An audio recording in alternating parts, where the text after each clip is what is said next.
नमस्कार मंडळी, आज तुम्हाला डॉक्टर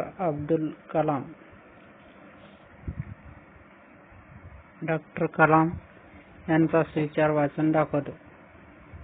मी उद्योजक. हे आपल्या सुविचारामध्ये म्हणतात, प्रामाणिकपणा लगेचच यश देत नाही, पण आयुष्यभर शांत झोप देतो. त्यांचा अगदी थोडक्यात सुविचार आहे की प्रामाणिकपणा लगेच आपल्याला यश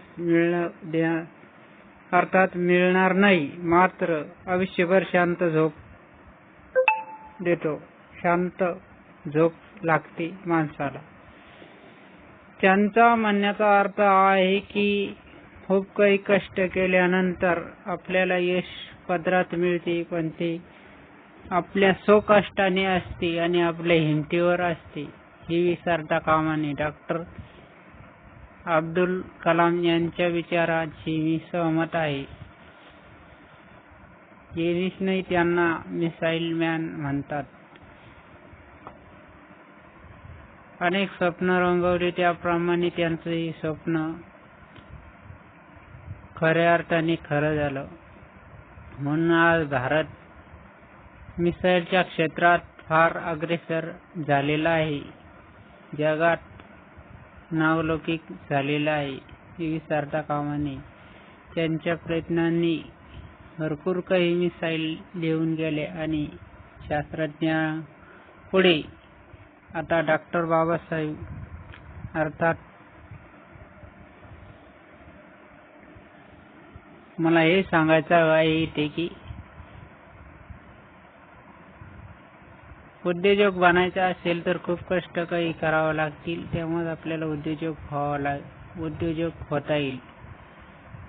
आणि दुसरा मुद्दा हा आहे माझा की डॉक्टर बाबासाहेब आंबेडकर म्हणतात की ज्ञान, अज्ञान आणि अन्यायाविरुद्ध दाद, अर्थात अन्यायाविरुद्ध उठल्याशिवाय आणि लढाई केल्याशिवाय आपल्याला खऱ्या अर्थाने यश मिळणार नाही. उठा आणि संघटित व्हा, हा त्यांचा नारा कायमचा असायचा. म्हणूनच मला आज त्यांचं हे मूकनायक या वृत्तपत्रातलं ब्रीदवाक्य आठवलं. आणि ते नेहमी सांगत होते की संघटित व्हा, एकत्रित राहा, एकोप्याने राहा. एक संघ राहिला तर खऱ्या अर्थाने भारत जगाच्याही पुढे जाऊन आपलं नावलौकिक करेल आणि एक दिवस विश्वगुरु होल्याशिवाय राहणार नाही, ही खात्री त्यांना आहे. म्हणून ते अगदी स्पष्टपणे बोलले. म्हणून त्यांनी नागरी हक्क कायदा अर्थात समान नागरी कायदा हा पण त्यांनी मुद्दा मसुदा समिती अर्थात आपल्या संविधानामध्ये लिहून ठेवला.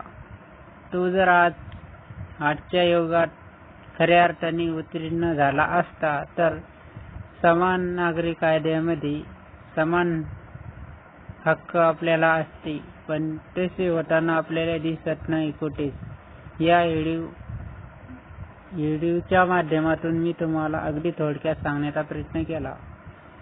याच्यावर special video doctor Babasaheb Ambedkar या विषयावर आपण लवकरच घेऊ, ही मला